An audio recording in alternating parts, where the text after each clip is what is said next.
Pastor, when did it happen? When did what happen? The announcement.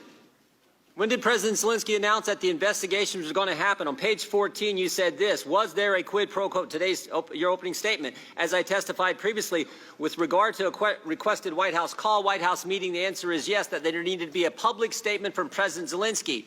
When the chairman asked you about the security assistance dollars, you said there needed to be a public announcement from Zelensky. So I'm asking you a simple question. When did that happen? Never did. Never did. They got the call July 25th.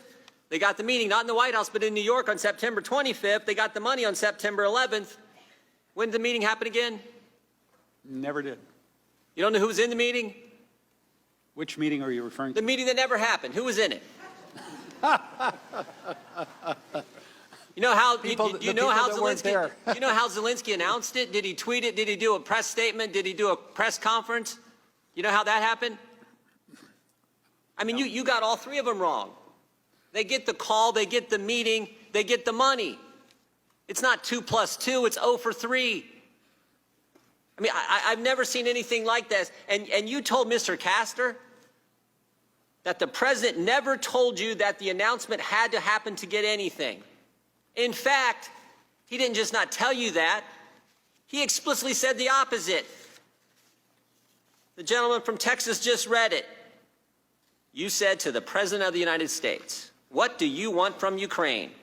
The President, "I want nothing. I want no quid pro quo. I want Zelensky to do the right thing. I want him to do what he ran on." What did he run on, Ambassador Sondland? Transparency. And dealing with corruption, right? That's right. Mr. Castor raised another important point. Why didn't you put that statement in your opening statement? I think you said you couldn't fit it in. Is that right? You said we might be here for 46 minutes instead of 45 minutes. It wasn't purposeful, trust me. Wasn't purposeful? No. Couldn't fit it in a 23-page opener. Okay, so when you look at this video, you have to put this throwback in context. Okay, this was not about the literally hundreds of billions of dollars that we have just sent to the freaking Ukraine.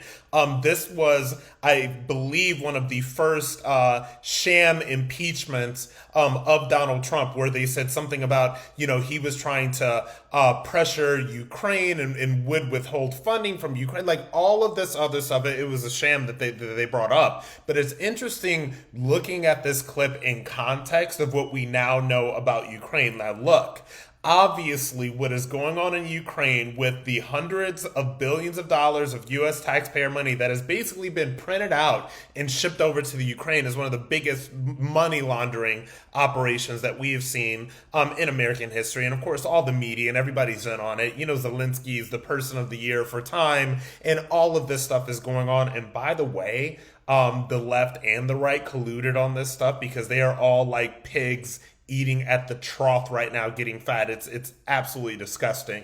But when you look at that throwback clip as giving us context as to how corrupt Ukraine was and is, and how corrupt, by the way, it used to be acceptable to speak of Ukraine in those ways before this big money laundering machine started. So that's how you have to look at that clip in context. So obviously, these people were making things up. Obviously, they were obfuscating, but you have to look at this in the context of the absolute 100% corruption that has been going on in and out of Ukraine for decades, okay? Before the Biden administration and these people were allowed to take power and to push this scam on the American people.